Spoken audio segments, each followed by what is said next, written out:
Our subject name is Fundamental of Electrical Engineering and has subject code of 22212, that is 2212.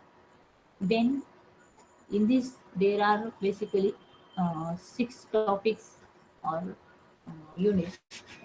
आणि मी तुम्हाला एक हे show करते सिलेबसची copy ती शेअर मध्ये तुम्हाला सांगते. स्क्रीन शेअर करते.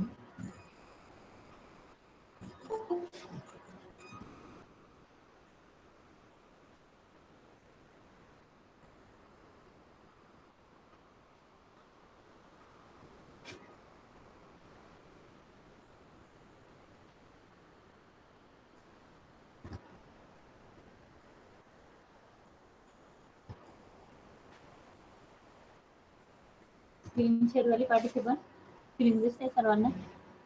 No, ma'am. No, ma'am. Yes, ma'am. Fundamental of Electrical Engineering and 22212 is your subject for. In that there are basically total number of units is 5 units. First one is the basic of your basic electrical parameter. This one is your unit number first. Basic electrical parameter. In that, what is mean by DC current, AC current, what is mean by voltage, then ideal voltage source, practical voltage source, then the definition of electric current, definition of EMF, that is the electromotive force, then the relation of electrical work, power and energy. That means the basic definition. ह्या chapter मध्ये first जे chapter आहे basic electrical parameter, यामध्ये तुम्हाला सर्व definition बघायचे आहे. In that power, energy, resistance, resistivity, temperature of resistance, then types of resistor, their application, and heating effect, magnetic effect, and chemical effect. म्हणजे जे काही 2 मार्क्स साठी विचारला जाणारे क्वेश्चन असतात. Write the definition of AC current, AC current, EMF, frequency, then resistivity, conductance, temperature on resistance, effect of temperature मध्ये temperature जर increase झालं तर रेजिस्टन्स वरती काय इफेक्ट होतो, या रिलेटेडचे जेवढे काही पॉईंट्स होते आपल्याला चॅप्टर नंबर फर्स्ट मध्ये स्टडी करायचे. Then in the chapter number second, that is DC circuit. Chapter number second is your DC circuit. DC circuit means DC circuit under directly, that is direct current related to concept of Ohm's law, then internal resistance of source, then internal voltage drop, terminal voltage. ह्या ज्या काही terminology आहे, Ohm's law means काय, Ohm's लॉची statement, त्याच्यानंतर त्याचा formula. Ma'am, screen clearly दिसतोय. Screen तर अशीच आहे. आता तुमचा नेटवर्कचा इश्यू असेल तर प्रश्न आहे, बट स्क्रीन तेवढीच आहे. मी तरी थोडीशी झूम आउट कर, झूम इन करते. मग बघा आता दिसतंय का क्लिअर. स्क्रीन झूम केली मी थोडीफार, दिसतंय. Yes, ma'am. Okay. Then in the DC circuit, what is mean by series resistance? What is mean by parallel resistance? Series resistance जर असेल तर त्याचे कॅल्क्युलेशन, त्याच्यावरती न्यूमरिकल्स, आणि सेम रेजिस्टन्सेस जर पॅरलल मध्ये कनेक्ट केले तर त्याचं इक्वेशन्स, त्यावरचे numerical is are under the second chapter, that is the unit number second. Then again some definition of active circuit, passive circuit, linear, non-linear network, that is the circuit, unilateral circuit, bilateral circuit, passive and active network. म्हणजे हे जर small definition आहे, what is mean bye node, what is mean by branch, loop, mesh, हे सगळे त्यानंतर तुम्हाला chapter number सेकंडला बघायचे. म्हणजे ओम्स लॉ काय आहे, त्यानंतर ओम्स लॉच्या रिलेटेडच्या सगळ्या टर्मिनॉलॉजी, नंतर रेजिस्टन्स इन सिरीज, सिरीज मध्ये कनेक्ट केले तर त्याचे नेटवर्क रिडक्शनचे तुम्हाला न्यूमरिकल येतात की खूप मोठं नेटवर्क दिलेलं असतं, त्याच्यात नंबर ऑफ तुमचे रेजिस्टन्सेस कनेक्टेड असतात. मग त्यामध्ये तुम्हाला आयडेंटिफाय करायचे की कुठले रेजिस्टन्स सिरीज मध्ये कनेक्ट केले, कुठले पॅरलल मध्ये कनेक्ट केले, आणि त्याचा एक रिझल्टंट तुम्हाला रेजिस्टन्स फाइंड आउट करायचा असतो. असे न्यूमरिकल्स येतात तुम्हाला पेपरला. देन ऍक्टिव्ह पॅसिव्ह नेटवर्कचं डेफिनेशन्स आणि मेश लूप अनालिसिसचं definition. After that there is ए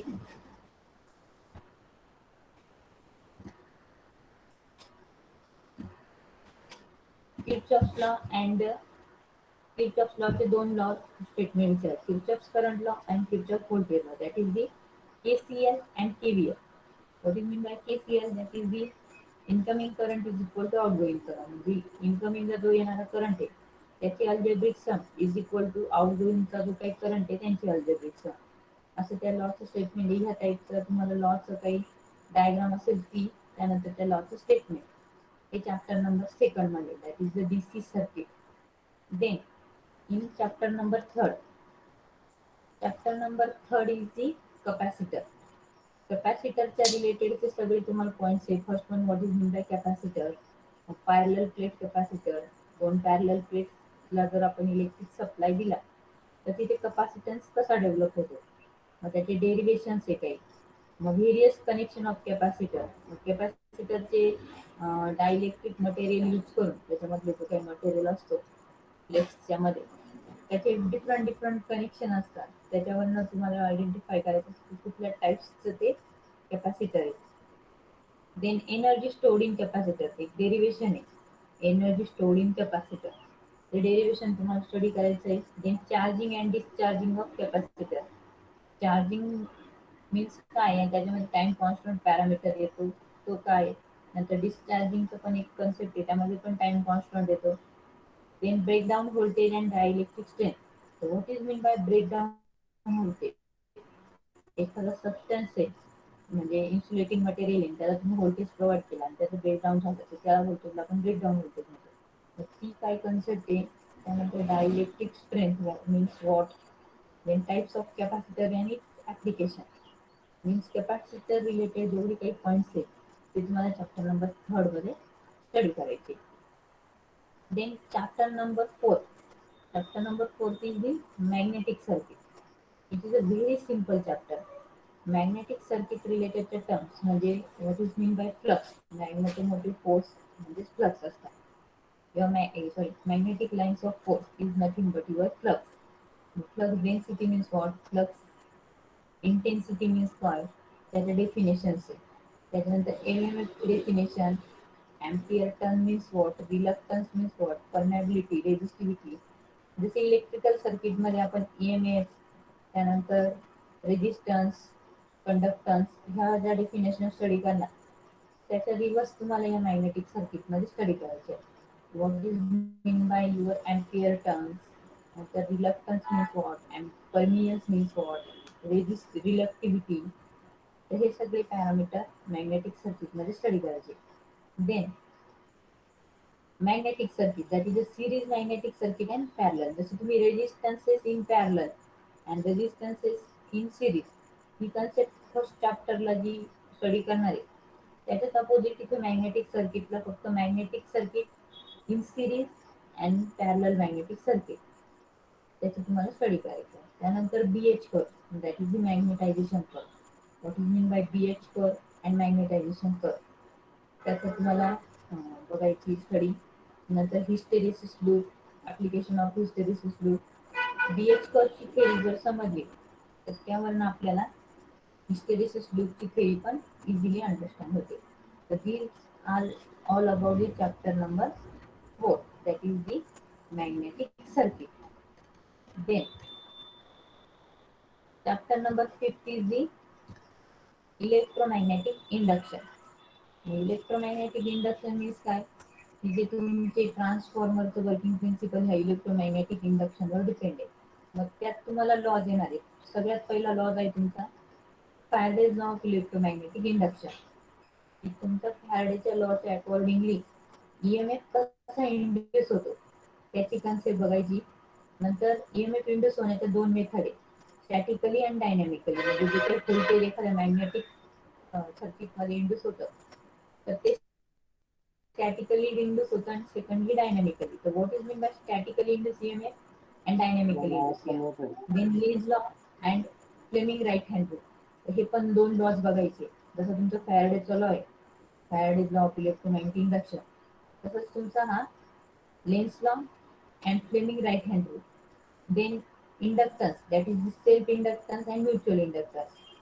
म्हणजे तुमचा जो EMF इंड्यूस होतो त्याला रिस्पॉन्सिबल एक तर म्युच्युअल इंडक्शन आहे आणि दुसरं सेल्फ इंडक्शन. तर त्या सगळ्यांचे कोएफिशियंटचे इक्वेशन्स बघायचे. देन इंडक्टन्स इन सिरीज, जसं कॅपॅसिटन्स इन सिरीज वगैरे बघितलं त्याच मॅनर मध्ये इंडक्टन्स इन सिरीजचं एक डेरिवेशन आहे. आणि त्यानंतर types of inductor, their application आणि energy stored in magnetic field, म्हणजे एनर्जी स्टोअरचं पण एक इक्वेशन आहे.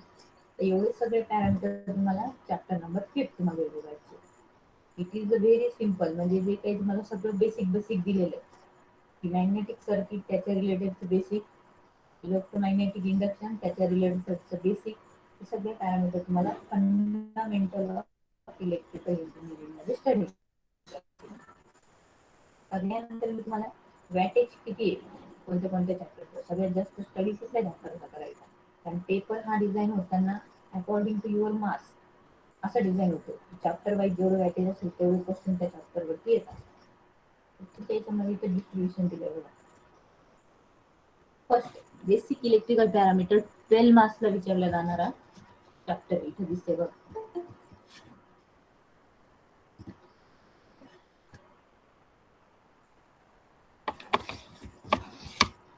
Then chapter number second, chapter number second पण सेम, म्हणजे एडीसी सर्किट 12 मार्क्स साठीचे. Capacitor chapter number third, it is also for the 12 marks. But chapter number 4 and 5 जे तुम्ही चौथा आणि पाचवा चॅप्टर आहे ते मोस्ट ऑफ जास्त मार्काने विचारले बघा. एक डायरेक्ट 14 मार्क्सचा आहे आणि 20 मार्क्सचा, म्हणजे लास्ट नंबरचं जे चॅप्टर आहे इलेक्ट्रोमॅग्नेटिक इंडक्शन, हे सगळ्यात जास्त मार्क्ससाठी विचारलं जातं. म्हणजे तुमचा एमसीक्यू टाईप जरी एक्झाम झाली ऑनलाईन तरी लास्ट नंबरचा जो चॅप्टर असेल त्यावरती तुम्हाला मॅक्सिमम एमसीक्यू विचारले जातात. त्याच्या कम्पॅरेटिव्हली मग प्रिव्हियसचे जे काही चॅप्टर ते त्याच्यावरती विचारले. एवढी थेरी आणि मार्किंगचं डिस्ट्रीब्युशन सांगितलं. याच्यात म्हणजे पॉईंट एकदम डिस्कस केले नाही, बट एकदम इझी इझी पॉईंट आहे की तुम्हाला ज्यावेळेस मी टीच करेल त्यावेळेस ते तुम्हाला समजणार, त्याच्यात काही डाऊट नाही. आणि सोडून जर कोणाला काही डाऊट असेल तर विचार, नंतर मग मी तुम्हाला माहिती समजलं पाहिजे. पण मार्क्स कोणत्या चॅप्टरला किती वॅटेज आहे आणि overall discussion about the your syllabus. Student reply करा.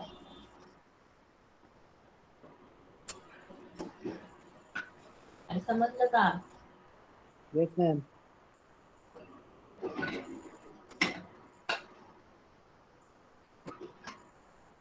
देन नेक्स्ट तुम्हाला याच्या रिलेटेडचे माहिती बघून करायची एफडब्ल्यूची. तर तुमचे होप सो 8-8चा ग्रुप केलेला असेल प्रिव्हियस सेमिस्टरला पण, बरोबर? Yes ma'am. तर त्याचे सेम ग्रुप तुमचे आता पण कंटिन्यू असेल. आणि इथे काहीतरी सजेस्टेड टॉपिक दिलेले. तर मी आता इथे तुम्हाला ऍक्च्युअल माहिती प्रोजेक्टमध्ये काय करायचंय, टॉपिक तर मी तुम्हाला सगळ्यांना डिस्ट्रीब्यूट करूनच देईल, पण त्यात तुम्हाला काय ऍक्च्युअली एक्झिक्यूट करायचंय ते मी तुम्हाला इथे आता याच्यावरती समजून सांगते.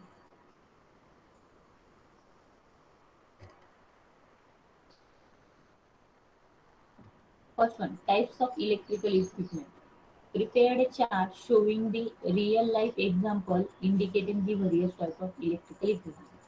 आता तुमच्या होममध्ये किंवा इंडस्ट्री वगैरे मध्ये जेवढे इलेक्ट्रिकलचे apparatus असतील किंवा equipment, for example lamp is one of the type of apparatus, then switches, then your mixer, washing machine, then TV, जेवढे पण इलेक्ट्रिकल जे कंपोनंट आहे most of type lamp, switches, ह्या सगळ्यांचा तुम्हाला एक चार्ट करायचा आहे. आणि त्याच्यामध्ये ते त्यांचं actual application, prepared chart showing the real time example indicating the various type of electrical equipment. मग त्याचं काय ऍप्लिकेशन, समजा तुम्ही फ्यूज घेतला, तो पण इलेक्ट्रिकलचा इक्विपमेंट आहे. But what is the function of that fuse? To protect the electrical circuit from the short circuit. Short circuit जर होणार असेल तर आपण फ्यूज हा तिथे मध्ये प्लेस केलेला असतो आणि एक्सेस करंट झाला की तो फ्यूज काय होतो, ब्लो होतो, म्हणजे तो जळतो. आणि तिथे मग आपण नवीन फ्यूज रिप्लेस करतो आणि मग आपलं सर्किट कंटिन्यू, म्हणजे शॉर्ट सर्किट होण्यापासून प्रोटेक्शन द्यायचं काम फ्यूज करतो. तर ह्या फॉर्मॅटमध्ये तुम्हाला प्रत्येक कंपोनंटचं चार्टच्या फॉर्मॅटमध्ये एक्सप्लेनेशन द्यायचं. म्हणजे ज्या पण स्टुडंटला हा पहिला टॉपिक येईल टाइप्स ऑफ इलेक्ट्रिकल इक्विपमेंट, त्यांनी एक चार्ट बनवायचा आणि त्या चार्टमध्ये सगळ्या इलेक्ट्रिकलच्या इक्विपमेंटचं स्पेसिफिकेशन लिहायचं. समजलं पहिला टॉपिक काय सांगितलं तो? Yes, ma'am. Okay. Then second one is the related to your resistance. Collect the photograph of resistances and prepare a model of simple series circuit and parallel circuit. म्हणजे तुम्ही काय करणार, डिफरंट रेजिस्टर्स आहे त्याचे photographs collect करायचे नेटवर आणि त्यावरनं तुम्ही काय एखादं मॉडेल बनवणार की त्याच्यामध्ये सिरीज मध्ये सगळे रेजिस्टन्स कनेक्टेड आहे आणि सेकंड वन पॅरलल मध्ये कनेक्टेड. मला याच्यावर तुम्ही थेरॉटिकल बनवू शकता किंवा मॉडेल पण. मॉडेल पॉसिबल झालं तर मार्केटमध्ये रेजिस्टन्सेस भेटतात ते घ्यायचे आणि ते सगळे सिरीज मध्ये कनेक्ट करायचे आणि काही सेम तसंच पॅरलल मध्ये पण कनेक्ट करायचे किंवा अदरवाईज तुम्ही याच्यावरती डायरेक्टली आता कोरोना सिच्युएशनमुळे जर ते अवेलेबल नाही झालं तर तुम्ही directly theoretical number of resistances connected in series and connected in parallel यावरती प्रोजेक्ट करू शकतो. क्लिअर? सेकंड पॉईंट, सेकंड रेजिस्टन्सच्या रिलेटेड टॉपिकच्या रिलेटेड पॉईंट कळाला. आणि आता तुमची जी स्टार्टिंग आहे लेक्चरची तर सगळ्यांनी विदिन टाइम जॉईन होत चला. बरेचसे मुलं खूप उशिरा जॉईन होतात कारण ओव्हरव्ह्यू सांगितलं म्हणून ठीक आहे. ऍक्च्युअल लेक्चरमध्ये जर फर्स्ट कॉन्सेप्ट कळली नाही तर सेकंड कळतच नाही. Then next is the capacitance. Same जसं तुम्ही रेजिस्टन्सच्या रिलेटेड फोटोग्राफ्स कलेक्ट करणार तसे तुम्ही कॅपॅसिटन्सचे पण फोटोग्राफ्स कलेक्ट करायचे. डिफरंट डिफरंट साईजचे फोटो कॅपॅसिटन्स असतात त्यांची रेटिंग डिफरंट असते. समजा 10 मायक्रोफॅरेडचा कॅपॅसिटन्स आणि 100 मायक्रोफॅरेडचा कॅपॅसिटन्स दोघांची व्हॅल्यू चेंज आहे त्यामुळे त्यांच्या साईजमध्ये पण चेंज होईल आणि ते दिसताना त्याचं पिक्चरायझेशन पण चेंज दिसेल. मग तसे काही नंबर ऑफ कॅपॅसिटर आहे ते सिरीज मध्ये कनेक्ट करायचे आणि ते पॅरलल मध्ये कनेक्ट करायचे. असं तुमचा नेक्स्ट मायक्रो प्रोजेक्ट असेल. ठीक आहे, समजलं तुला? Yes, ma'am. Next one inductance. पहिला आपण रेजिस्टन्स रिलेटेड फोटोग्राफ्स आणि त्याचं सिरीज कनेक्शन बघितले, parallel connection. Second one related to capacitance, series connection and parallel. And third one is again collect the photograph of inductance. Prepare a model of simple series connected inductance and parallel inductance. म्हणजे inductance पण series मध्ये connect करायचे आणि parallel मध्ये connect करायचे. तर तुमचा next project आहे. आणि हे सोडून मग तुम्हाला जर अजून मायक्रो प्रोजेक्टचे टॉपिक हवे असतील एवढे तर टॉपिक दिले मग तुम्ही हे पण करू शकता. तुमचा बीएच कर्व आहे त्याच्यामध्ये तुमचे मॅग्नेटिक मटेरियल आणि नॉन मॅग्नेटिक मटेरियलचे बीएच कर्वचा पण तुम्ही प्रोजेक्ट करू शकता. असे डिफरंट डिफरंट असणार आहे रिलेटेड टू पण सिलेबसच घ्यायचे. प्रत्येक चॅप्टरचा जो सिलेबस दिलेला आहे तर तुम्हाला एखादा पॉईंट असा वाटला की याच्यावर आपण मायक्रो प्रोजेक्ट करू शकतो तर असं तुम्ही मला लेक्चरमध्ये सजेस्ट केले तरी चालेल किंवा अदरवाईज हे जे पॉईंट्स आहे यातले मी नंबर वाईज डिस्ट्रीब्यूट करून देईल आणि यात ॲडिशनल एखादा टॉपिक जर असेल तर तो पण मी तुम्हाला देऊन टाकाल. पण मायक्रो प्रोजेक्ट करताना फर्स्टली इंट्रोडक्शन द्यायचं. म्हणजे इलेक्ट्रिकल इक्विपमेंटचा तुम्ही मायक्रो प्रोजेक्टचा टॉपिक घेतला मग first one introduction of that all the electrical equipment. Then second literature survey, that means the history about all the electrical equipment हे तुम्ही लिटरेचर सर्वेमध्ये केलं. Third one is the system design. Actual मध्ये तुम्हाला इथं project मध्ये काय करायला लावलंय, एक चार्ट बनवायला लावलेला आहे तर त्याच्यामध्ये कॉम्पोनंट तुम्हाला शो करायचे. मग तो चार्ट तुम्ही सिस्टीम डिझाईनच्या अंडर इथे प्लेस करणार. Then advantage, disadvantage, result, conclusion and last one is references. अशा फॉर्मॅटमध्ये तुम्ही ओव्हरऑल मायक्रो प्रोजेक्टचा रिपोर्ट केला. क्लिअर? समजलं Yes, कसं? ma'am. ओके. तर आजच्या याच्यामध्ये आपल्याला ओव्हरऑल सिलेबस काय होता तो बघितला आणि त्यानंतर मायक्रो प्रोजेक्टचे कुठले कुठले टॉपिक सजेस्ट करता येतील ते होते. तर आता पण जर काही डाऊट असेल तर विचारा आणि अदरवाईज आपण चॅप्टर नंबर फर्स्टला सुरुवात करू. क्लिअर? याच्यामध्ये कोणाला काही डाऊट असेल तर विचारा नाही का अदरवाईज चॅप्टर नंबर फर्स्टचा आपण स्टार्ट करणार. Clear participant? Hello ma'am, Yes, ma'am. तुमचा आवाज कमी येतोय. Yes ma'am. आता येतोय का? रेंज इश्यू असेल थोडासा. आता येतोय का आवाज?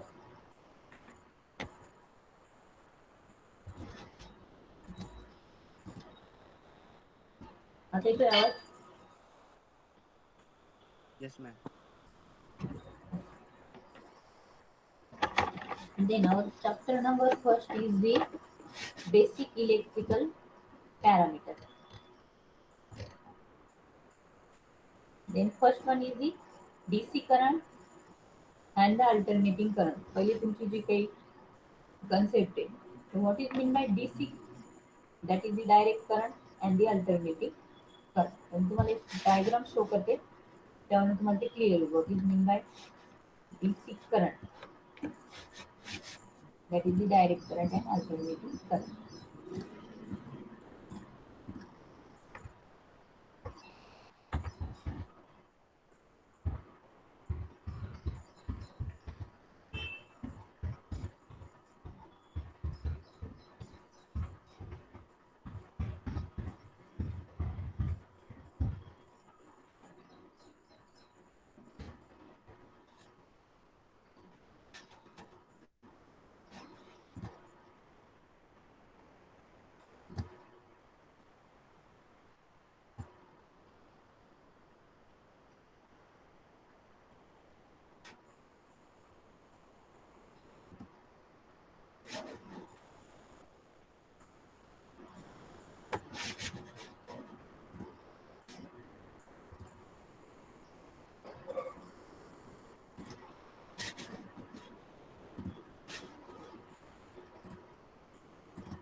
Diagram दिसते participant?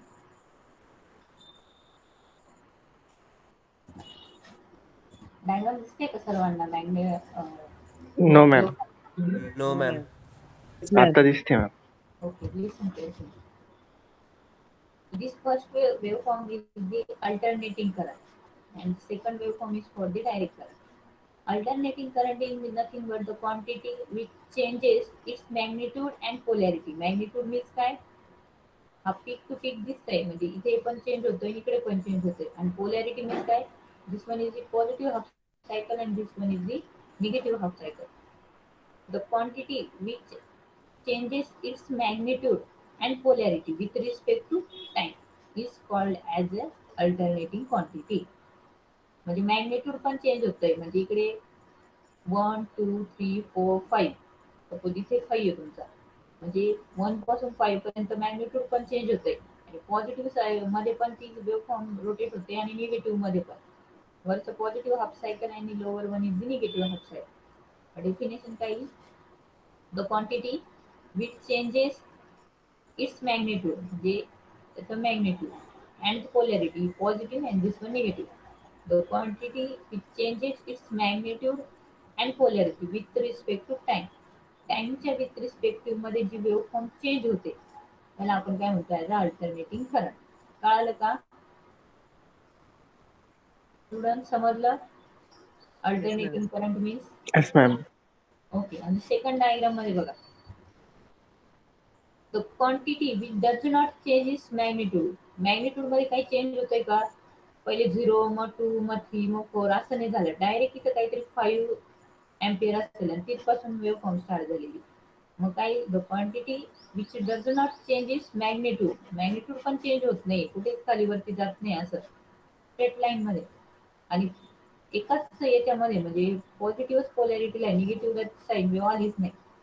मग काय? The quantity which does not change its magnitude and polarity with respect to time is called as a direct current. म्हणजे स्ट्रेट लाईन मध्ये ना मॅग्निट्यूड चेंज होतंय ना पोलॅरिटी चेंज होते, त्याला काय म्हणतात? As a direct current. कळालं? समजलं Yes, का? ma'am. येस Yes, मग ma'am. मॅम. म्हणजे तुम्हाला वेव्ह फॉर्मच्या लाईन मध्ये किंवा साईन वेव्ह दिसेल, ती झाली तुमची एसी क्वांटिटी. आणि असं डायरेक्ट स्ट्रेट लाईन जर दिसली तर ती झालं तुमची डीसी. मग तुम्हाला मीटर वरती असं दिलेलं असतं. सपोज तुमचं 5 एम्पियर एसी, म्हणजे एसी व्होल्ट मीटर किंवा एम्पियर तुम्हाला स्लॅब मध्ये बघायचंय 5 एम्पियर एसीचं. तर त्या एम्पियरचा ए दिलेला असतो असा बोर्ड शेअर करते त्यावेळेस.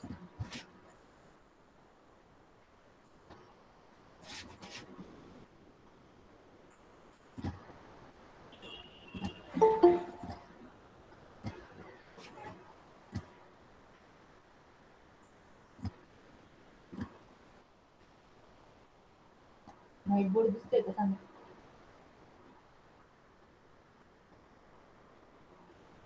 व्हाईट बोर्ड नाही दिसतोय? मॅम. No, ma'am. बघा आता दिसतोय का? दिसतोय? No ma'am. Yes, ma'am. Yes, ma'am. तुमची एसी आणि डीसी ची क्वांटिटी सपोज मी इथे ड्रॉ केली. एक्स आणि वाय ऍक्सिस आपण सपोज ड्रॉ केले. The quantity which changes is magnitude and polarity with respect to time. काय झालंय, मॅग्निट्यूड मध्ये इथे इन्क्रीज होते आणि इकडे डिक्रीज होते आणि ही पॉझिटिव्ह हाफ सायकल आहे आणि ही निगेटिव्ह हाफ सायकल. हा तुमचा एरो इंडिकेट केला टाइमचा. ओके. आणि हा तुमचा आहे करंट वाय ऍक्सिसला. The magnitude and polarity change होते म्हणजे एसी क्वांटिटी. म्हणजे ज्यावेळेस तुमचा असा एम्पियर दाखवलेला असेल मीटरवरती आणि त्याच्या खाली अशी साइन वेव्ह जर ड्रॉ केलेली असेल तर ही कोणतं मीटर झालं तुमचं, हे असं एसीचं मीटर झालं. क्लिअर. आणि similar like that DC means काय, एक्स आणि वाय ऍक्सिस आपण ड्रॉ केले.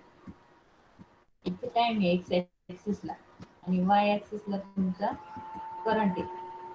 0 पासून स्टार्ट नव्हता, डायरेक्ट काहीतरी तुमची 2 एम्पियरची इथे कुठेतरी व्हॅल्यू सेट झाली आणि तिथपासून ती स्ट्रेट लाईन कॉन्स्टंट आहे. थ्रू आउट टाइम जेवढा इन्क्रीज होते तेवढी तुमची व्हॅल्यू कॉन्स्टंट आहे. म्हणजे ही झाली तुमची DC quantity.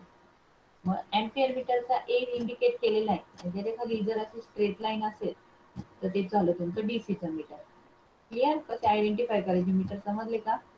Yes, ma'am. Suppose लॅबमध्ये मी तुम्हाला फिजिकली तुम्ही प्रॅक्टिकलला आले आणि ते एखाद्या XYZ स्टुडंटला सांगितलं 5 एम्पियर एसी मीटर घेऊन ये आणि 5 एम्पियर डीसी मीटर घेऊन ये. 5 एम्पियर एसी साठी हा सिम्बॉल बघणार, 5 एम्पियर डीसी साठी ही अशी स्ट्रेट लाईन बघणार. Clear. Yes, ma'am. Yes, ma'am. Yes ma'am. Definition clear.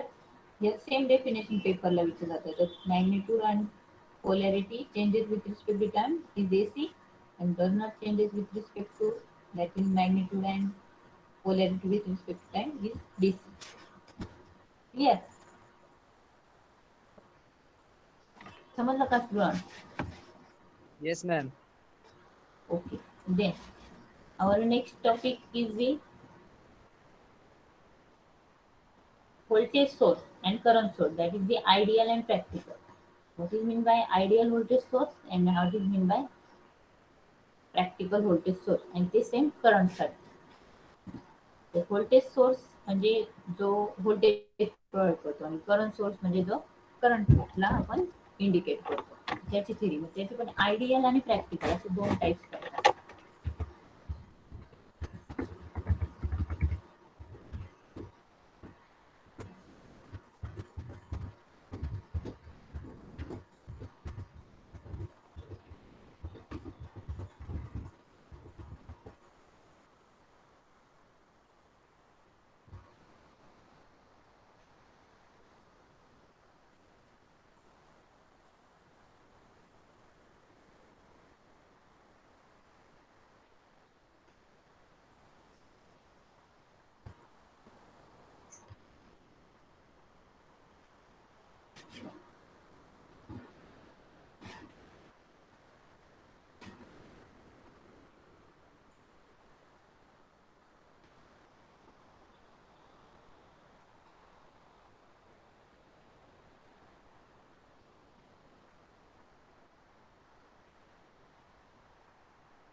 ठीक आहे.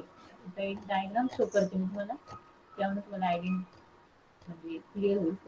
What is mean by practical current source और practical voltage source and ideal voltage.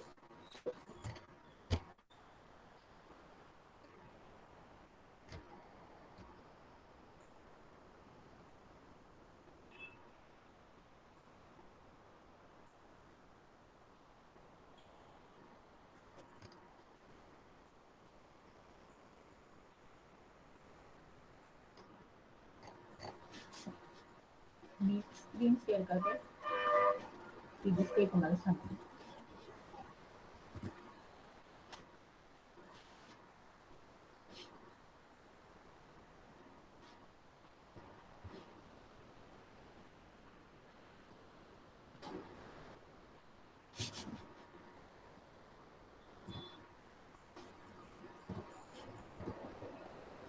Diagram दिसते.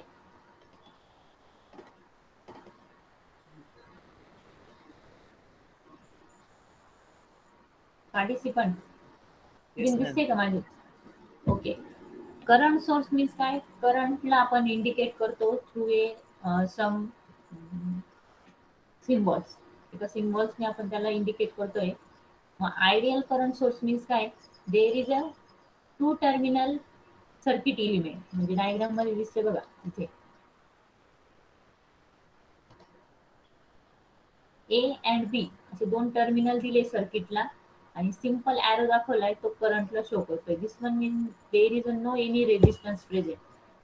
To terminal circuit.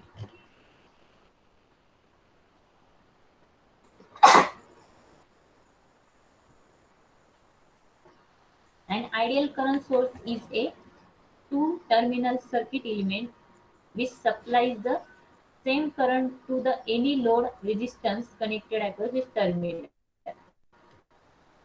म्हणजे या दोन टर्मिनलच्या आपण अक्रॉस जर लोड कनेक्ट केला इथे असा, तर तो जो या ए आणि बी च्या अक्रॉस जेवढा करंट आहे, जेवढा फ्लो होतो, तेवढा सेम करंट इकडे पुढे पास होणार आहे. म्हणजे without any external internal resistance. ज्यावेळेस इथे इंटरनल रेजिस्टन्स नसतो त्यावेळेस जो आपण करंट सोर्स कन्सिडर करतो, it consider as a ideal current source.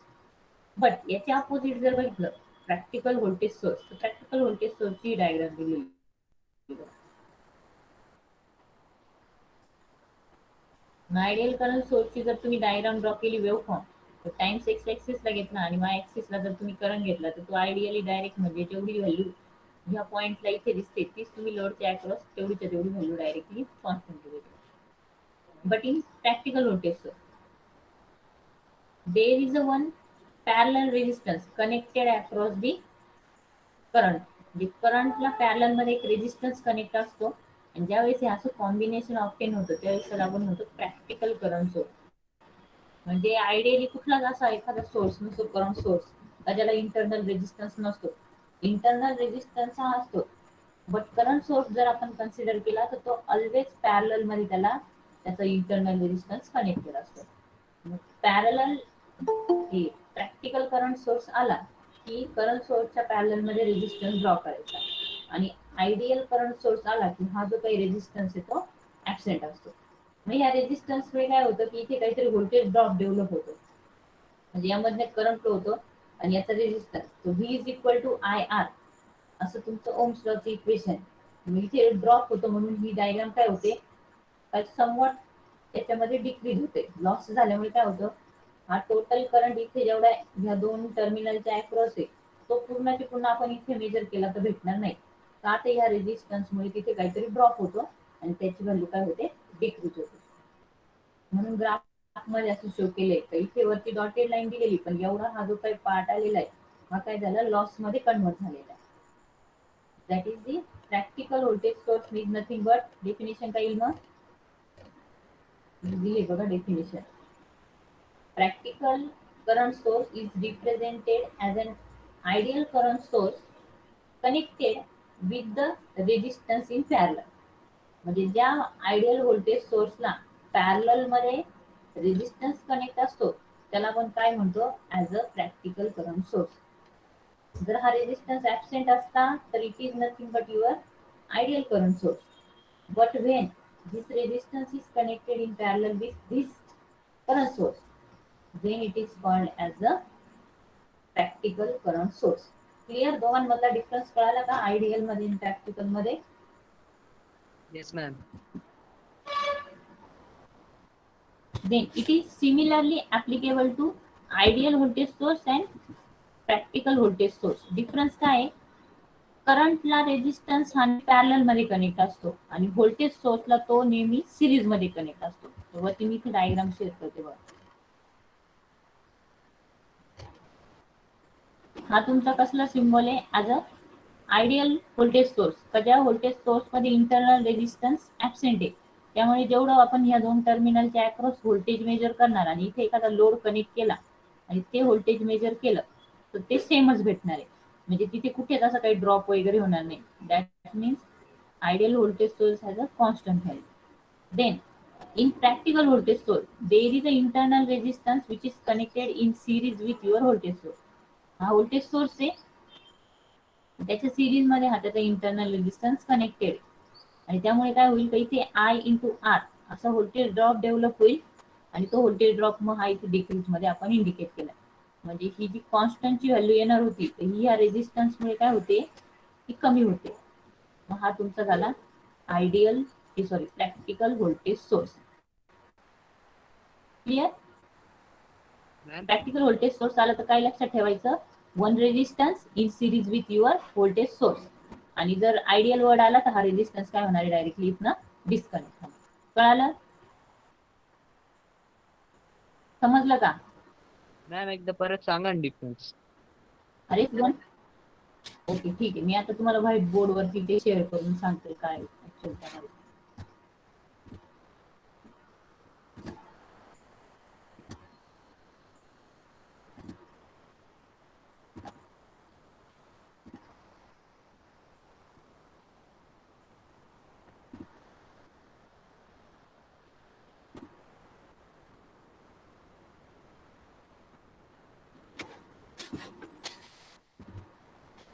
White board दिसतोय का? No ma'am. No, ma'am. दिसत असेल बघा. Yes, ma'am. आता दिसतोय.